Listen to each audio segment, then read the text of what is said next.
Ei, acorda, Brumadinho. Escuta o toque dos tambores, os passarinhos, as árvores. A natureza está se preparando para receber a nossa convidada de hoje, Macota Celinha. Ei, Macota, Ei, bem-vinda. Adi! Obrigada! Olá, pessoal. Acorda, Brumadinho. Acorda para a Acorda, vida, Brumadinho. para esse Acorda. axé. Dá uma sacudida, né? Bom. Né? A gente faz parte dessa natureza tão diversa e tão rica, a gente tem que ficar animado, né, Macota? Ah, com certeza. E É, nós não cabe tristeza. não, não está conosco, não. A gente vai enfrentando as coisas com mais alegria mesmo, com felicidade guerreira. Não é isso? Eu queria te perguntar, começar a nossa conversa, que é cheia de assuntos, é uma pergunta assim: como é que foi que o terreiro entrou na sua vida? Quer dizer, como é que você entrou? Você já nasceu no terreiro? Como é que é isso? Não, não nasci no terreiro. Aliás, eu entrei para o terreiro já um pouco velha, né? Eu estou com 32 anos de santo, vou fazer 60 anos, já em minha fase adulta. Mas o terreiro sempre esteve dentro de mim, né? Ainda que de forma adormecida, porque a minha madrinha de batismo era uma grande umbandista. E quando eu nasci, ela me entregou para Exu. Mas Isso. ao longo do caminho eu acabei indo para outras vivências, passei pela Igreja Católica, fui professora de Crisma, fui vicentina, e só mesmo na fase adulta, Paulo Afonso Moreira, meu querido Paulo, né, meu querido Axogum, me apresentou o candomblé. Então, foi através das mãos de Paulo Afonso que eu me redescobri nessa ancestralidade adormecida e me iniciei em 91 na casa de Arabequém. Você já era né, uma mulher formada quando você se reconecta com essas estruturas da nossa ancestralidade. Quando você olha em perspectiva, você acha que antes disso você já tinha percebido sinais, quer dizer, enfim, você já tinha essa conexão, já tinha tentado estabelecer com você e você não tinha prestado atenção? Na verdade, Ati, a minha família era muito ligada à questão da Umbanda. Eu tenho uma irmã que é iniciada em Nanã, que já está com 50 e tantos anos de santo, quase 60 anos de iniciada. E ela também vem de Umbanda, né? Então ela se desenvolveu na Umbanda. Então, assim, essa coisa sempre existiu na família. Eu mesma, Celinha, é que fui caminhei pela Igreja Católica, né? Ah, Mas a minha interessante. família sempre teve essa questão. E eu sempre falo, né?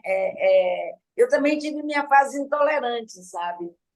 Porque quando eu era católica, muito ortodoxa no catolicismo, eu discriminava os umbandistas, o povo de terreiro. É tanto que quando eu me inicio no candomblé, minha irmã vira e fala: mas não é você que me discriminava? Eu falei, pois é, tá vendo? Que bom que eu aprendi, né? Que É. bom que eu me refiz. Caso que eu já contei aqui mais de uma vez, que é aquele meu amigo, grande militante do movimento, que ele diz, a primeira coisa que ele se fez foi descobrir que ele era pobre. Isso foi uma descoberta que ele fez importante na vida dele. Depois ele descobriu que era gay, né, a opção sexual dele não era a que a família e o entorno dele acreditava ser. E, por último, ele se descobriu negro. E aí, a partir do momento que ele se descobre negro, que ele descobre o santo, enfim, que ele faz toda essa viagem. Como que essas questões, às vezes, que são, né, da nossa construção social e histórica, nos afasta, às vezes, do nosso, da nossa origem, e depois a gente acaba encontrando, né? Faz uma volta, dá uma volta, uma longa volta e voltamos ao início, né? Eu venho dessa família que tem a questão da Umbanda, a pegada da Umbanda, né?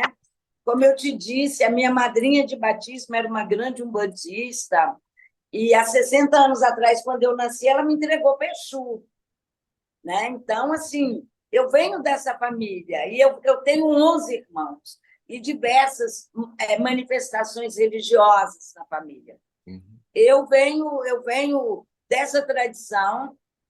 Quando eu entro na adolescência, eu vou para o catolicismo mesmo, vou para a JOC, Juventude Operária Cristã. É através dessa militância na igreja que eu entro, inclusive, para a esquerda, né? Venho ajudar a fundar o PT, essa questão toda. Sempre tive uma pegada muito forte no voluntarismo, nas ações voluntárias, né? Fui vicentina. Eu sempre fui uma militante no lugar onde eu estou. Sim. Sabe? Sempre tive essa coisa de... Eu falo que eu não entro na pontinha do dedo, eu entro com o pé todo. E aí, eu entro toda. Mas a primeira experiência minha religiosa é essa. Mas eu sou neta de um escravo. Então, eu acho que essa questão dessa ancestralidade estava adormecida. E eu venho do movimento negro, né? Ainda jovem. Então, a minha entrada para o movimento negro antecede o candomblé, inclusive. Uhum. Depois que eu já sou uma militante negra, e foi através dessa militância do movimento negro que Paulo Afonso me leva para o terreiro. E você hoje Sabe? enxerga que essa questão da religiosidade, ela impacta na sua militância política? Ela cria alguma diferença? Ela é toda a minha militância. A partir do momento que eu me inicio, e eu sempre falo que o bom da matriz africana é exatamente isso. A gente só é iniciado, logo nós nunca não estamos prontos. Então, quando eu me inicio no candomblé, que eu começo a colocar essa questão da minha ancestralidade negra, da minha tradição, junto com essa militância minha de movimento negro, eu faço uma opção clara. Eu viro essa pessoa que vai ocupar esse espaço político a partir da ótica da fé, sem ensinar ninguém a rezar, porque eu não sou catequista, né? Mas eu sempre utilizo esse meu prazer em ser uma mulher de candomblé, de ancestralidade, para poder fazer esse debate político. Uhum. E Eu como sou é uma que você mulher pelo vê? direito à prática religiosa. Tem uma coisa na nossa mineridade que guardou um pouco do preceito dos nossos ancestrais atrás do oratório, né? Vamos dizer assim. Então, durante muito tempo, a gente se manifestou no Congo, no Catopê, no Moçambique, enfim, nas nossas expressões da tradição, mas com essa devoção mais explícita, mais vinculada ao catolicismo, né? E o candomblé era uma coisa assim. Eu me lembro, talvez, assim, da infância, era coisa de baiano, né? Assim, como se isso não fizesse parte do nosso cotidiano, até inclusive das nossas tradições congadeiras, né? Que lá atrás do oratório sempre tem um padê, tem uma comida para o santo. E como é que é isso hoje? Assim, nós já entendemos melhor isso em Minas Gerais? Minas Gerais avançou nesse sentido, você acha? Eu, por exemplo, eu sou uma pessoa que acho o sincretismo uma das coisas mais fantásticas que o negro oprimido criou para passar a perna no colonizador. Porque, na verdade, o sincretismo ele traz essa concepção da resistência afro. O negro podia rezar para Nossa Senhora, mas não podia rezar para Inhansã. Ele podia rezar para São Jorge, mas não podia rezar para Ogum. Então, na verdade, o que ele faz?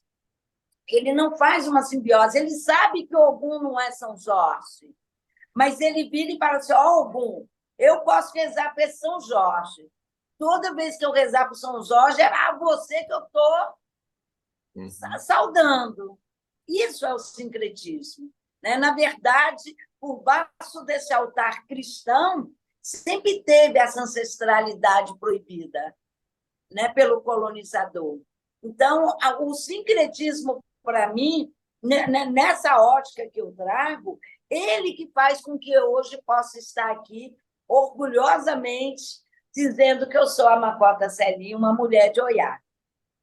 Então, Porque você... lá atrás, o meu ancestral teve que rezar para Joana d'Arc, que não tem nada a ver com Oiá, mas ele podia rezar para ela.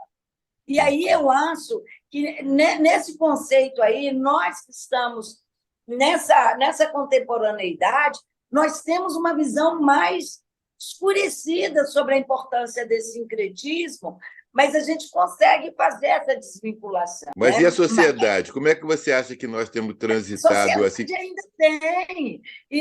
Inclusive, às vezes as pessoas viram e falam assim: os negros são sincréticos, como se isso fosse uma coisa assim, de que a gente está querendo adorar os santos católicos porque os nossos não nos satisfazem. E não é isso. Na verdade, o sincretismo ele traz essa concepção política de resistência. Eu posso ter o altar católico, mas eu não posso ter a minha ancestralidade africana.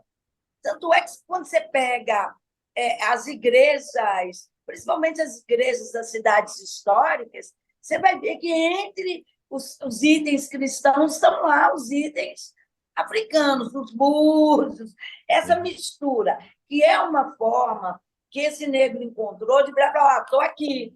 É essa compreensão que eu acho que é importante que a gente tenha, sabe? A de como esse sincretismo ele foi necessário nesse processo histórico para que hoje nós pudéssemos estar aqui.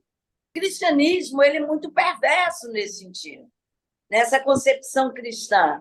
Você acha comum andar na rua, ir para São Sebastião do Rio de Janeiro, para o Espírito Santo, ir para São Paulo, andar na Avenida Nossa Senhora do Carmo, na rua São Judas Tadeu, mas você não aceitaria, eles não aceitariam andar na rua Ogum, ir para a rua Exu, ir para a rua Inhansã, porque isso é da prepotência cristã. Então, isso acabou virando como assim, é normal.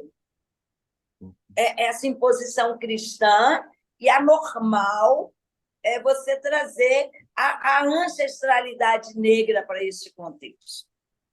E o sincretismo ele vem nesse sentido, de quebrar essa normalidade. Pelo menos eu te engano, colonizador. Você pensa que eu estou rezando para Nossa Senhora, mas eu estou rezando para Oxum. Isso é fantástico, cara. Nós estamos conversando, você está na sede do Senarab. O que é o Senarab? O Senarab, Adi, ele é uma entidade do movimento negro social que existe há 32 anos, tá? Nós surgimos em 1991, nós criamos o Senarab, e é uma entidade que surge para poder lidar com o direito às nossas práticas religiosas. O Senarab ele não tem uma função catequética de falar que a vela está errada, está certa. Não, ele surge no sentido de você tem direito a acender a sua vela. Você tem direito a ter seu terreiro. Então, o Senarab ele vem com essa ideia de reforçar a importância da laicidade, que, na verdade, é o quê? É um Estado que não reze, mas que nos permita rezar. E permita àquele que não reze também o direito de não rezar. Esse é o conceito de laicidade que nós queremos.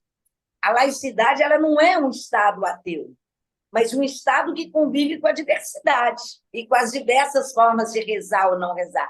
E o Senarab ele vem nesse sentido, ele surge nesse sentido. Ele é uma entidade que luta para assegurar os nossos direitos às nossas práticas religiosas. Você, como mulher, você agrega a essa luta pelo direito à reza, né? A participação feminina, né? É dupla jornada de trabalho? É quase tripla, é quase tripla.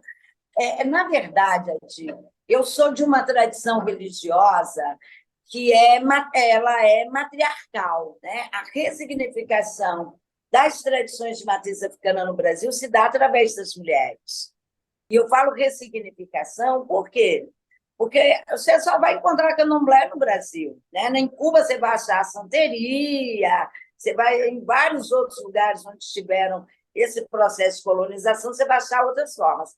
No Brasil, essa ressignificação, porque na África o africano tinha o rio Oxum, o rio Oiá. Na senzala ele vai ter uma quartinha com água. Na senzala ele vai ter um altar cristão e lá debaixo um pouquinho do búzio. Então, ele ressignificou essa religião africana aqui no Brasil. E quem fez isso foram as mulheres. Então, assim, e eu sempre vou dizer que a minha fé não fere o meu ser mulher. Pelo contrário, o axé é feminino. E o axé, ele traz essa concepção dessa generosidade africana, que é de incluir, que é de trazer essa diversidade para dentro de si.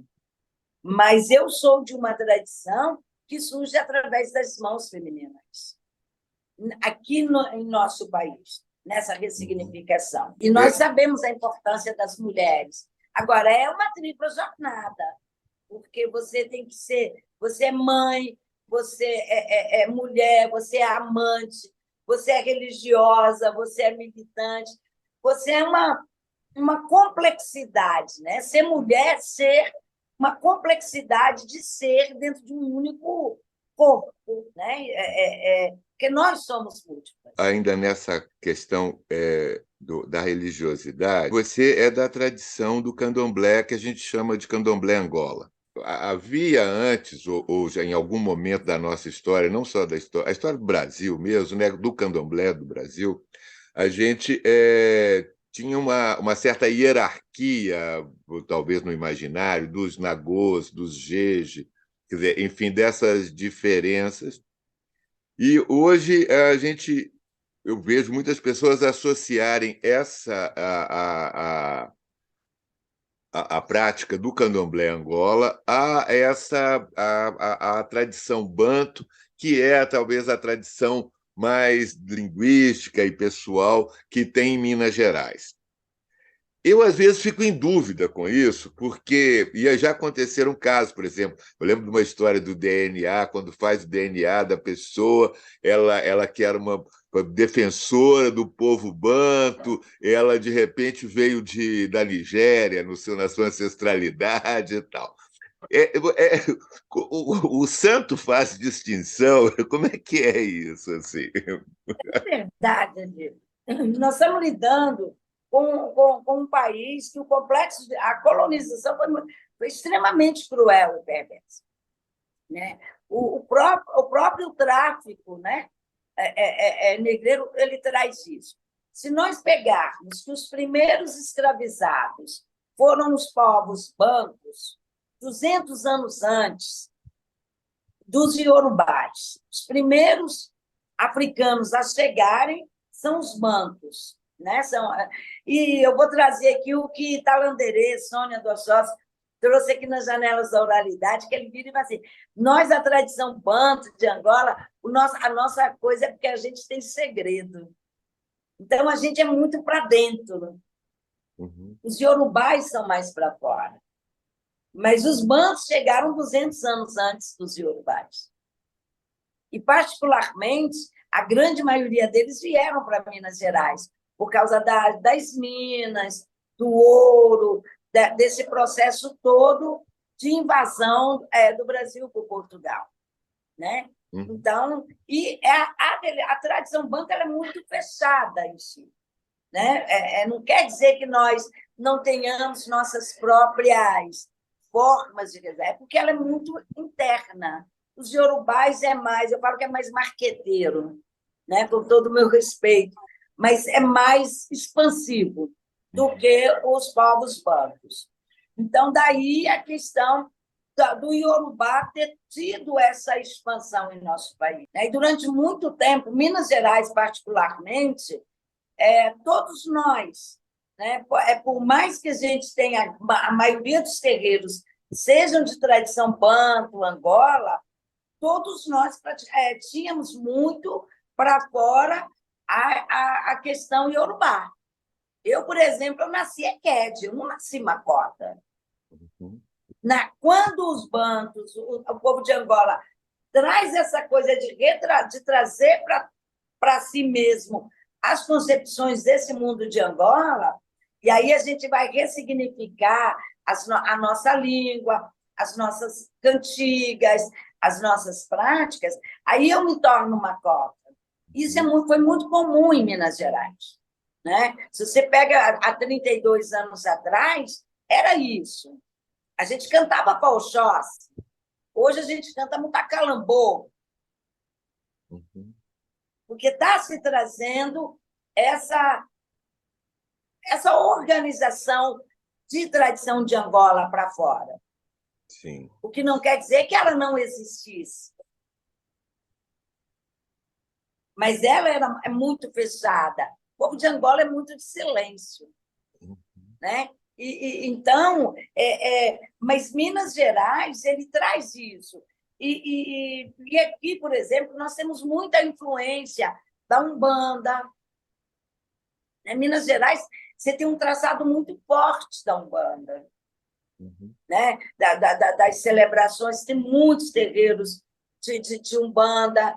E essa forma como a religião se organiza no Estado é muito própria do próprio processo da colonização, da forma como se deu a construção desse Estado. Conservador, né? Um Estado extremamente machista, conservador, onde o catolicismo é muito forte e muito perverso. Então, tudo isso contribui para, inclusive, esse fechamento das nossas tradições, né? Esse recolhimento. Então, a Sônia Dossós fala muito isso. Angola é muito do silêncio e do segredo. E como é que é o embate hoje com as igrejas pentecostais? Assim, elas estão ocupando o espaço que era dos terreiros, ultrapassaram o espaço dos terreiros, ou elas são só uma substituição do espaço católico? Como é que é isso? Na verdade, o que nós temos que pegar é como que se dá o início do neopentecostalismo no país. Né? Ele é um fenômeno recente, se você for olhar em termos de história, né? Um fenômeno recente, a chegada do neopentecostalismo, e a afirmação dele se dá muito quando a própria Igreja Católica ela racha com a teologia da libertação, né? Você tem um aumento do conservadorismo católico, e aí eles se afastam muito dessas comunidades de bases, né? Das pastorais, e o neopentecostalismo ele acaba entrando nesse barco, né? Que fica. E se você pega o neopentecostalismo, eu falo o seguinte, que o Edir Macedo, que é um dos expoentes desse neopentecostalismo, é de uma inteligência, porque ele faz o quê? Ele se apropria da fragilidade das pessoas, ele se apropria dessa carência, e ele faz uma teologia da prosperidade. Então, ele vende uma imagem, e ele se apropria também dos aspectos das tradições de matriz africana. Ele sabe que o público dele é o público preto, é o público mais carente, empobrecido,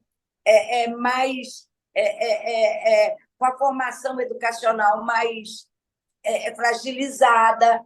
Então, ele entra nessa lógica e ele leva para esse povo exatamente a ideia de que o céu é o paraíso. Você pode até morrer de fome aqui, mas você vai me ajudar, você vai dar dinheiro para a igreja vai se fortalecer e vai garantir o céu para você. É muito nesse sentido que eles entram. E aí, o que eles fazem?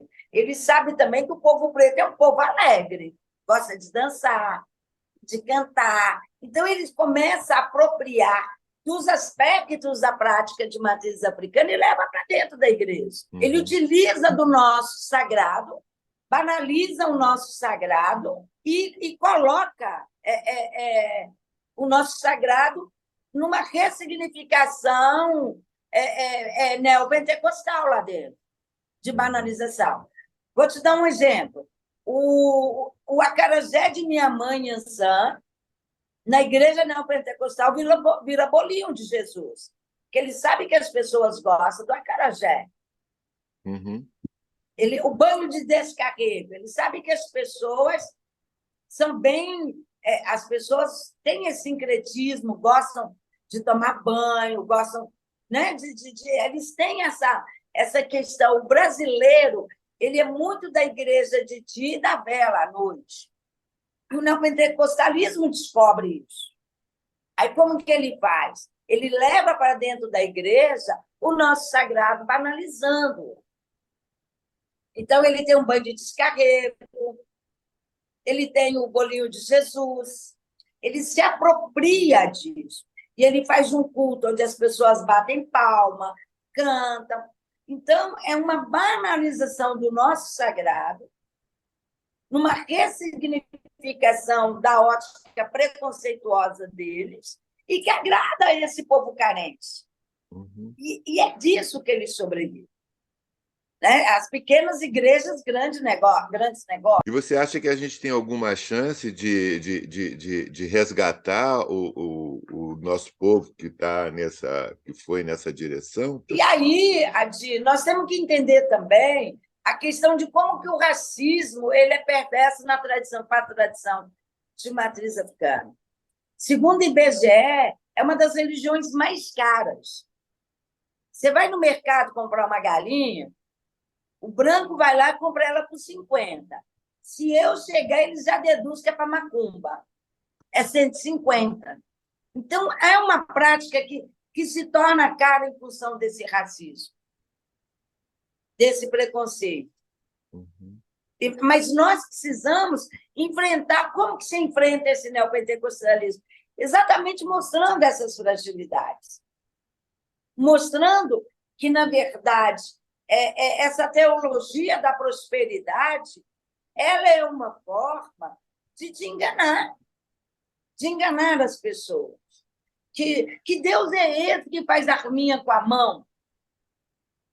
Que Deus é esse que mata? Que Deus é esse que não é amor? Que pai é esse que mata?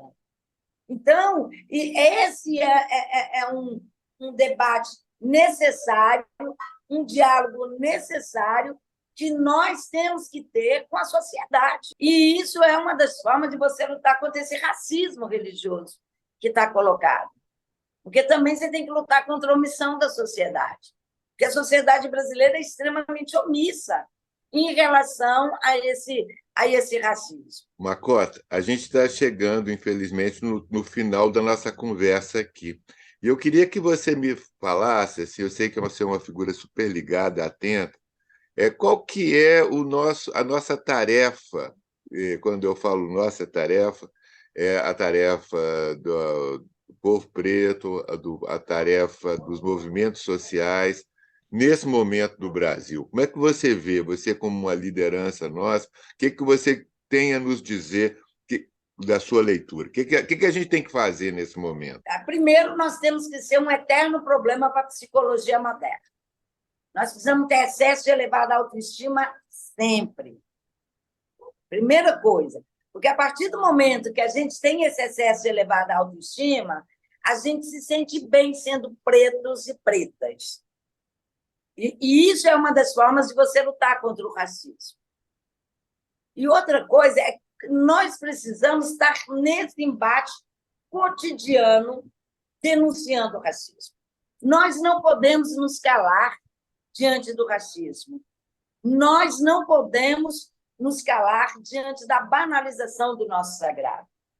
Nós precisamos movimentar a sociedade nesse sentido. E como é que você faz isso? Nos organizando para esse embate. Nós precisamos ter comitês populares, antirracistas. Nós precisamos entrar nas favelas e dialogar com o nosso povo. Dialogar no sentido de que nós não podemos permitir que as vítimas desse racismo, que somos nós, nos tornemos algozes de nós mesmos. Como se a gente tivesse culpa. O racismo é um problema do racista, não é um problema do povo preto. O racismo é um problema do racista. porque nós não somos problema. Mas nós precisamos, e o movimento negro tem que ter esse papel. Você aí, com uma corda abrumadinho, sabe, atingindo as pessoas com sua fala poderosa, com sua imagem, eu do lado de cá, o outro, todos nós, constantemente no embate contra esse racismo.